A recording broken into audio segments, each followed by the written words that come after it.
Do you know that there were first-person games on the Atari 2600? The closest thing to a first-person shooter that's like popular was well, I think it was called Battlezone. Yeah, and Robot Tank. Yeah, like there you go, that's Battlezone. that's Exactly. basically a first-person shooter. So it turns out that there are actually a few first-person games, that were made for the Atari 2600.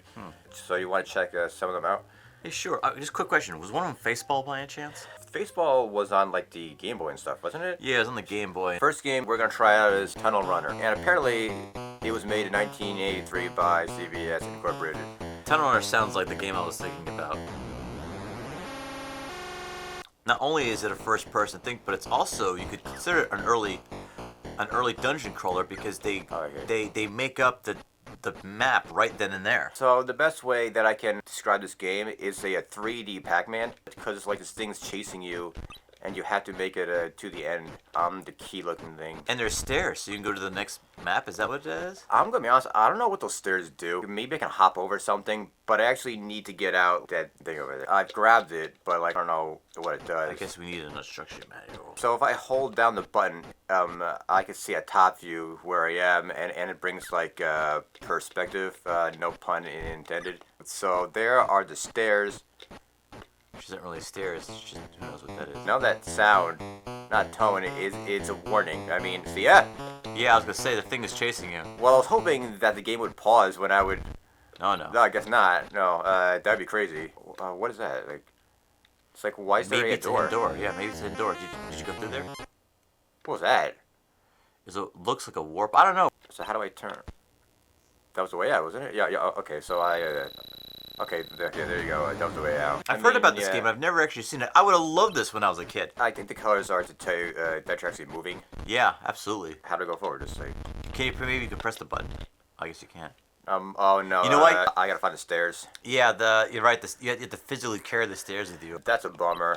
I mean, it makes a lot of sense if you think about it. Yeah, it does. I guess it'd be too easy. Platoon had I was the gonna say tunnels in that. it. Yeah, but like I mean, this is literally only a step away. If you find a way to shoot those things in the face, I mean, like, isn't there like Fester's Quest? I think that game had something similar. I think you're right.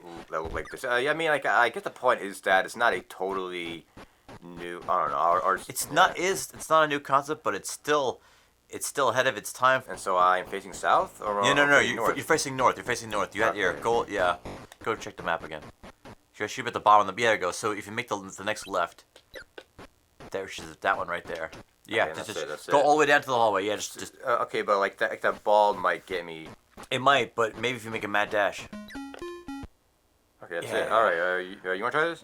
I think if you hit the button, it actually forces you to stop. So that's helpful to know. I guess it's like Pac-Man where you just move like automatically, like you just turn maybe. What's interesting is that there's no bad guys yet. Well, I can hear them. Can you? Oh, I saw that guy. Maybe maybe as the game gets harder, they don't show you where they are. Exactly. Good Atari games are hard to find back in the day, especially if you were poor like us and you were competing against kids who had like Nintendo. Like it was very hard to find good Atari games that like your friends Right. wouldn't like stare at you like you were crazy when you tried to have them play. Nobody wanted the Atari anymore, and it was very easy to find used. Yeah, everybody was giving it away for like nothing at garage sales, and the fact that our Atari reviews get the least amount of views, I guess that still goes on today. But that's the whole point of this video, is to show how there actually were pretty impressive games. Yeah. No, I'm gonna give you a map. Oh, you have to find your. Now Yeah. it's really now it's seriously a dungeon crawler. This is so advanced. Yeah, but that's pretty awesome though. It's like, you died.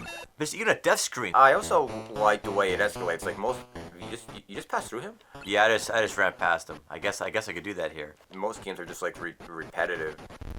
Yeah, And, yeah. I mean, every level is different. Well, I guess I lost us, but Yeah, but that's pretty awesome. this is a great game. You want to know why it's so good? See, you guys made it.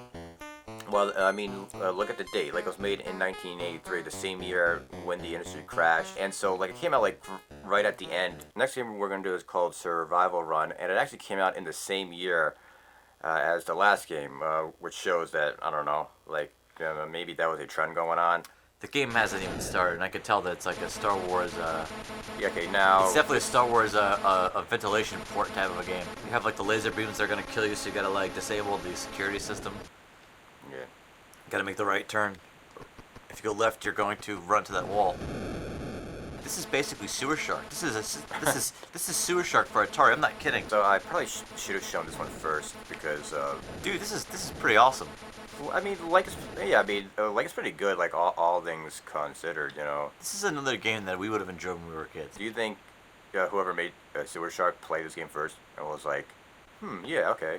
I mean, that's like a. It might, or maybe just because it was restricted. This is a rather strange first-person shooter because, I mean, like I guess they had to add spaces between the walls, like to show that that's moving, but the floor is moving, the ceiling's moving, so I don't know. No, see, I get this. This isn't exactly a first-person shooter. This is a spaceship. You're kind of like doing like the Star Wars, looking for the ventilation shaft type of thing. You gotta go to the right. Yeah, and then right, yeah. I'll say this though, I'm not really sure if this feels like a first-person thing because, like, it just keeps repeating like the same pattern. So would you have known what was going on back then when we were like 10 years old or 5? You know what? That's actually a very good question. I probably wouldn't. My friend Mike had Sewer Shark, and it took us so long, even with the instruction manual, to figure out how the hell to do it. We kept on running into walls. How do you turn left? Like you just have the cursor like over the black part? In this game, you mean? Yeah. Yes. Like, yeah. As long as you have the cursor over the right door. Like if you look, okay. I have to go left or right. So I have to get off on the left exit ramp, so I just keep it there. Gotcha. Okay, and so when you crash into a wall, like, that's your health, kind of, that's what that bar is, you think? On the bottom, yeah. This is kind of repetitive, I gotta say.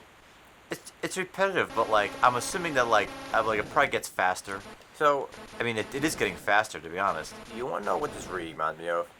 Lawnmower Man. I guess this is technically a first-person game, but, I mean... Not exactly what I had in mind. Oh, there's a boss. Did I kill him or what happened, dude? I guess I killed him. It's definitely faster now. Now it's fun. Now it's faster. You're getting into it. Wasn't there like a first-person Star Wars game and what was that like space simulator like the shuttle?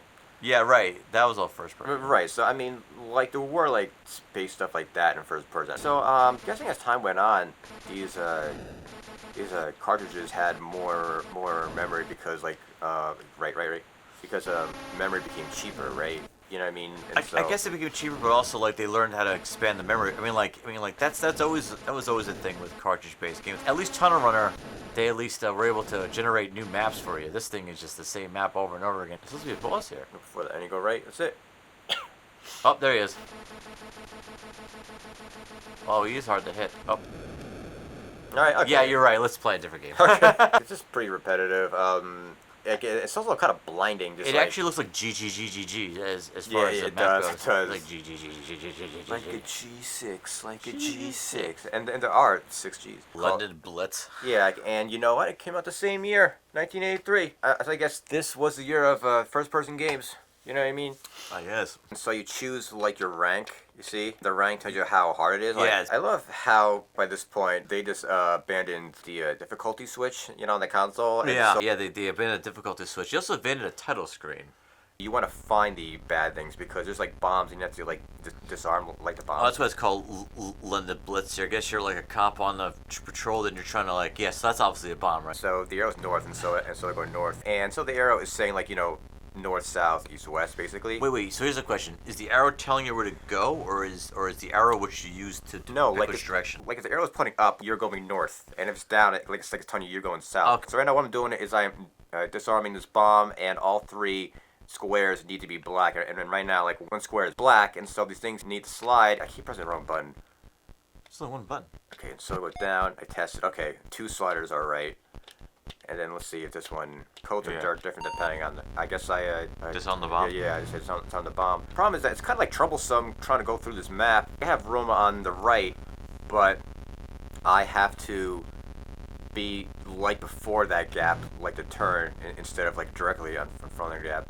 And so you can see how this can be kind of annoying. I'm also very confused. What part Everything. So I mean, like, okay, so I'm kind of getting the bomb thing. So the freaking 3 sliders on top control the 3 dots on the bottom. Right. You move every individual slider until its corresponding dot changes. So like that Right. bottom slider, obviously now I realize controls the dot, the 3rd dot. It needs to make them black. So now you're moving the middle slider until Right. until the one on the bottom goes black. And then this is weird because I still don't understand if you're telling the arrow what direction you want to go, or if the arrow is telling you what direction you're facing. The arrow is telling you what direction you were facing on this map. So if it's pointing up, you're going north. On this map, if it's pointed to the right, then on the other map you're gonna go straight right.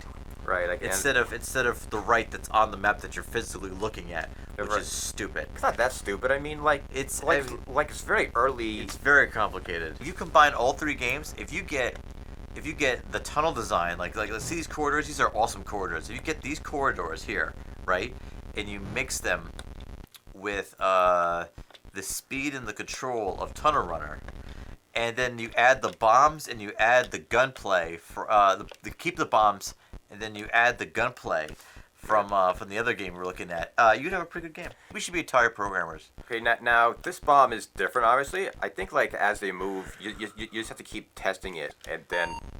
Oh, okay. I guess I did it. I don't know what I did. I mean, I'll give the map credit. It's a big map and it's got its own stuff going on. I just wish there was more stuff going on with it that was, I don't know, interesting. So how's what you have designed this back in the day then? Like if this system to you was to like Tunnel Runner actually makes a lot more sense than they're giving it credit for. Wait a minute, this is going the direction that I'm going in.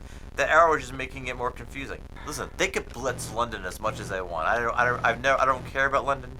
This is kind of like what I mean when I say like the game was like overcomplicated a little bit. I'm gonna die. You're like, there's no time. Okay. All right. So run away then. I don't care. Wait, what's the old saying? If oh wait, it reset. Oh wait, no, it actually didn't. How do I back out? Oh, now it won't let me back out. Controls in this game suck, by the way. All right. This game sucks. Okay, so which of the three games do you think were best? If the controls were tighter, I would enjoy London Blitz more. But I would have to say Tunnel Runner number 1, London Blitz number 2, and the third game is that other blaster game. I guess the point was that there were first-person games, like not shooters per se. But there were definitely. I mean, it was basically it was dungeon crawlers. That's kind of, or like the precursor to freaking dungeon crawlers. The fact that there's a Atari game that created its own stages and acted like just like a dungeon crawler is pretty awesome.